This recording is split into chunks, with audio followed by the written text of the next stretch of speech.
Does Jesus pray for everyone?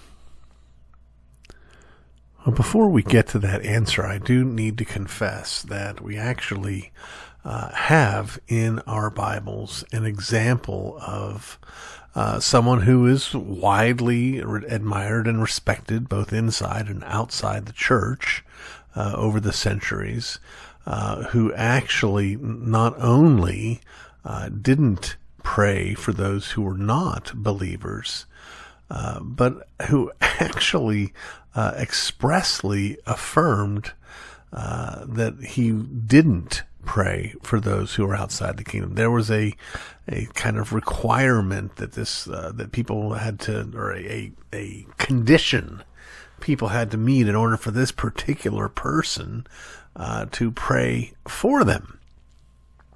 And I'm going to share that text with you. It's found actually in John 17, where we read these words.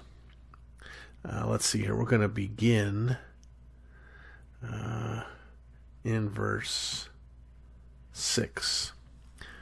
I have manifested your name, that is the Father's. I have manifested your name to the people whom you gave me out of the world. Yours they were, and you gave them to me, and they have kept your word. Now they know that everything that you have given me is from you. For I have given them the words that you gave me, and they have received them, and have come to know in truth that I came from you, and they have believed that you sent me. I am praying for them.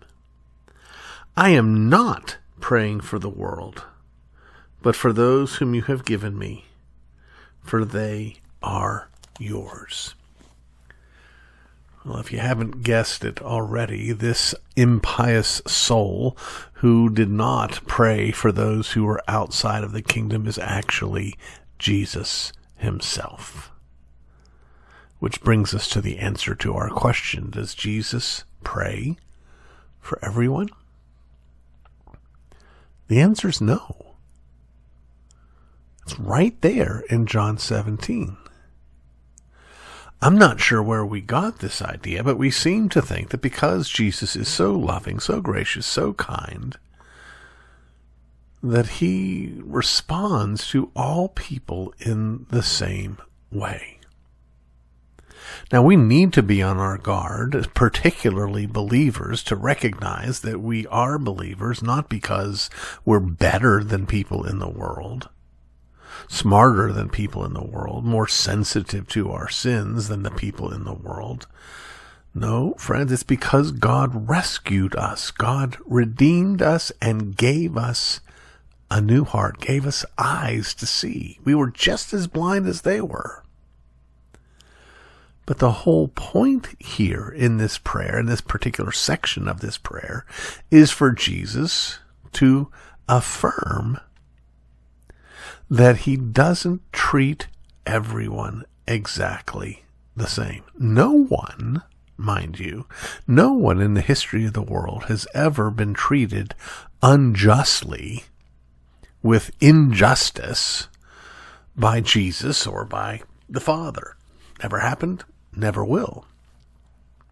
Some have received justice, and these are the ones that Jesus doesn't pray for. Those who haven't received justice have not received injustice, but grace, mercy, forbearance. No one gets worse than they deserve. Some get wildly better than they deserve. Does that make God unjust? Does that make Jesus a player of favorites? No, not at all.